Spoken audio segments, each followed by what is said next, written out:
Hey guys, we're here with my boy Chris. We're top 8 at the World Celebration event with Unchained Magical Musket Fiendsmith. What are your thoughts on this version of the deck? Oh, I think it's great. Like, I've played so many versions of Unchained, and this one, like, I think is the coolest, like, going into a board. Like, you have, like, so many ways to, like, create separate pushes, and you can just play through a lot. Like, it's amazing. I really like it. Awesome. Well, let's get right to the list then. Alright, so start off with the Unchained stuff. It's the usual. 3 Aruha, 1 Shyama, 1 Sharvara, 1 Reikea, 1 Sarama, and 1 Abominable Unchained Soul. So,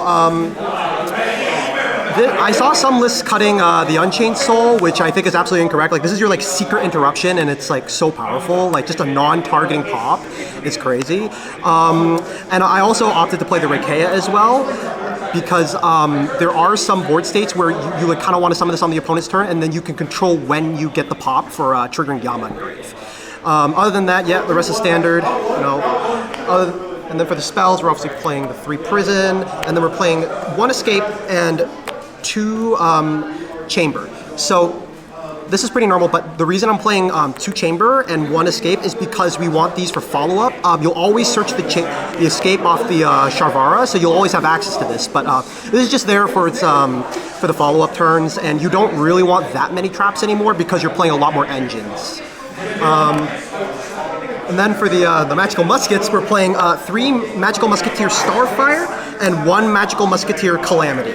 So we're not playing any of the spell and traps, but we are playing 3 of this, 1 of this, and the idea behind this is that going second, you can normal a Starfire, and it just provides so much value on like so many fronts, because you can activate like a prison, like anything under it, and then it'll trigger the Starfire to summon Calamity, and then later on activate another spell, and that triggers the Calamity to bring back the Starfire. So it's like 3 bodies on its own. It's kind of like a mini Dark Beckoning Beast package.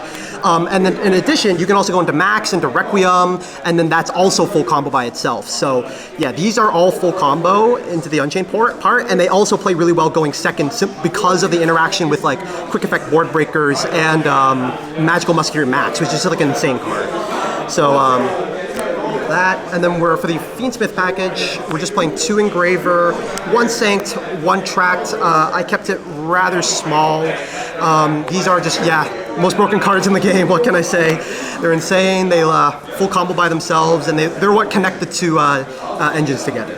And 1 Lurie, obviously. And for the non-engine, just playing 1 Prosp, rip the other 2. Don't really need it, it's like, it was nice, but 1 Prosp is fine. We're playing 1 Called By, 1 Change of Heart, 3 Droplet, 3 Tactics, double Dark Ruler, 3 Chalice, and 3 Cosmic. So, whole lot of quick play spells, in case you couldn't notice that. So, basically the idea of this deck is that you will normal Starfire, and they'll go, oh no, I need to remove this, and they'll like activate SP or IP to link it to SP, and you just chain like a Chalice, or you chain a Droplet, and then you negate the effect, and then you trigger Starfire.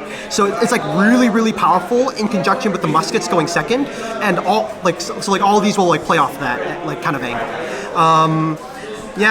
Cosmic will challenge Desiree. I know it's like a little bit of a weird one, but it's just mainly there for Desiree. And the rest was pretty good. Is there a particular reason for Change of Heart in the main? Change of Heart? Oh, I just wanted another steal effect in the main. So like, because you getting like extra link material in this deck is like really, really broken. So I played like the max like 3 Talons, and then the 1 Change of Heart, just to like kind of like max out on the good ones. I wouldn't go as far as Mind Control, but yeah, this is pretty good. That's it for that. On to the extra deck. So, just 1 Xyz. Good old Caesar. Yeah, he's still around. There's a lot of combos that you can make him, like, before you go into any of the Unchained stuff now, thanks to the Fiendsmith engine.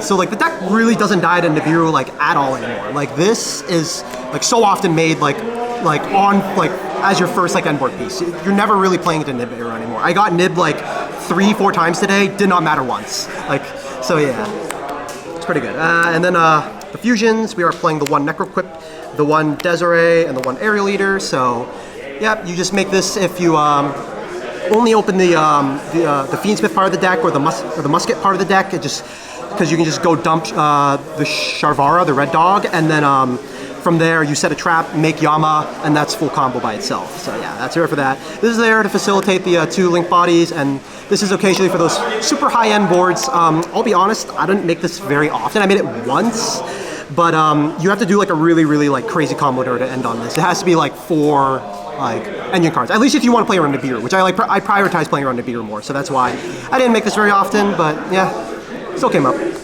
And then for the links, we were playing Magical Musketeer Max. This card is crazy. It's soul charge from deck, or the spell trap one, which doesn't really come up. But basically, the idea behind this is that you'll link off Starfire into this, and then it can special summon another Starfire, or if you didn't go through Calamity, you can also summon Calamity, so it's 3 bodies on its own.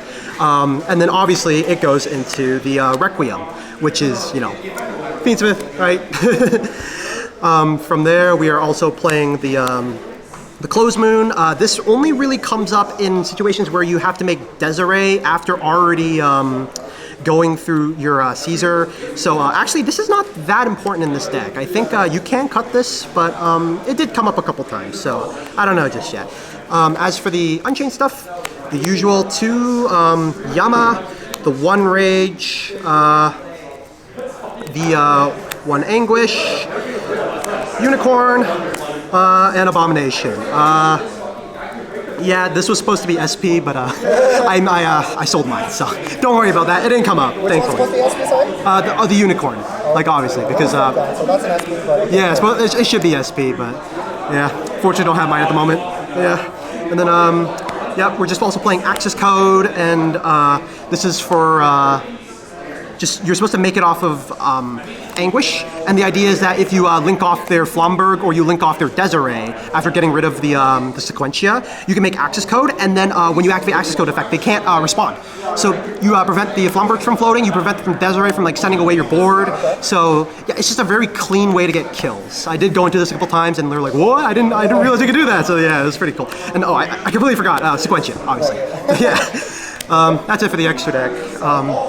Onto the side deck, we're playing 3 Nibiru and 3 Ash Blossom. So, to be honest, I honestly sided these in going first more than anything, because obviously like Dark Ruler and like Droplet aren't as great going second or going first.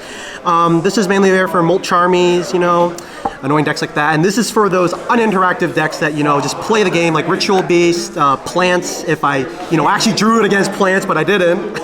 Shout out to Kushta. Then we're playing just board breakers, good old board breakers. 3 Lightning Storm, 3 Evenly. This was great. Just more back row removal. Back row removal is always prevalent, and Evenly Match is obviously great. Yeah, just more ways to play going second, because if you make your end board, like, they're not breaking it. Like Caesar, Desiree, and then Rage. Like, yeah, you just want to clear the board. So, and then lastly, we're playing 3 Mistaken Arrest. Just your good old FTK Floodgate.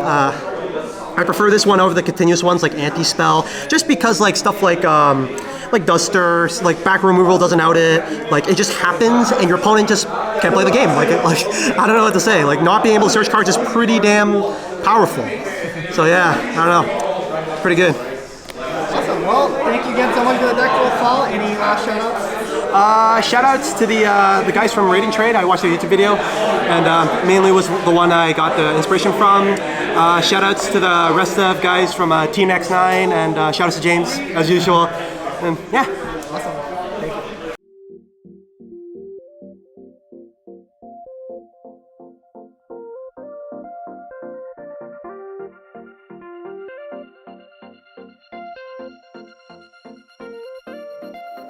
you.